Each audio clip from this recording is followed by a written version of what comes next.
Bonjour à tous. Merci beaucoup de m'avoir invité et désolée de ne pouvoir être des vôtres. Vous m'avez posé 3 questions et je vais essayer d'y répondre. Première question, qu'est-ce que la Commission spéciale logement créée au sein du Parlement européen? Elle fait écho à la nomination d'un commissaire européen à l'énergie et au logement.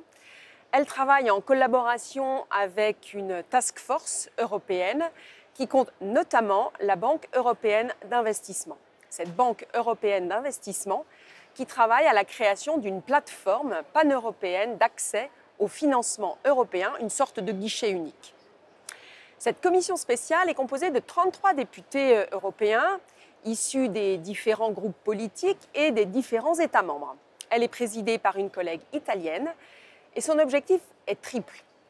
Dresser un état des lieux du logement en France, partager les bonnes pratiques, faire des propositions au Conseil européen et à la Commission européenne. Un plan pour le logement abordable en Europe est attendu d'ici le premier trimestre 2026.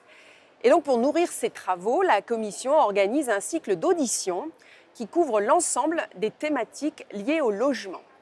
L'objectif est d'établir un panorama complet des situations et d'identifier des pistes d'action concrètes au service du logement abordable. Un rapport sera élaboré sous la conduite d'un collègue espagnol du PPE et la version initiale sera présentée le 25 septembre prochain avant une période d'amendement et de discussion en vue d'une adoption définitive prévue pour février 2026. Deuxième question que vous me posez. Vous rappelez à juste titre que les 27 États membres ont des politiques du logement très différentes. Mais vous m'interrogez sur les points de convergence. Et quid du diagnostic de performance énergétique? Vous avez tout à fait raison de rappeler que les situations vécues dans les États membres sont très différentes. Nous n'avons déjà pas du tout la même définition du logement abordable. Pour nous, en France, cela recouvre globalement le logement social, voire le logement intermédiaire.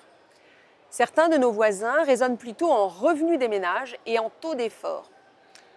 S'agissant du diagnostic de performance énergétique, quand on voit les difficultés de mise en œuvre en France, je ne crois pas que ce soit une bonne idée de le généraliser au niveau européen.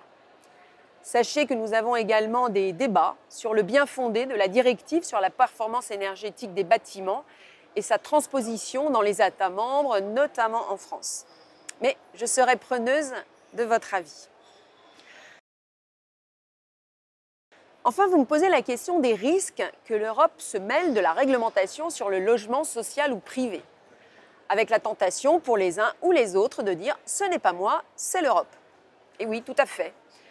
Au sein de la Commission spéciale logement, mon groupe, le Parti populaire européen, ne cesse d'insister sur le fait que la politique de l'habitat et du logement doit rester de la compétence des États membres et respecter le principe de subsidiarité.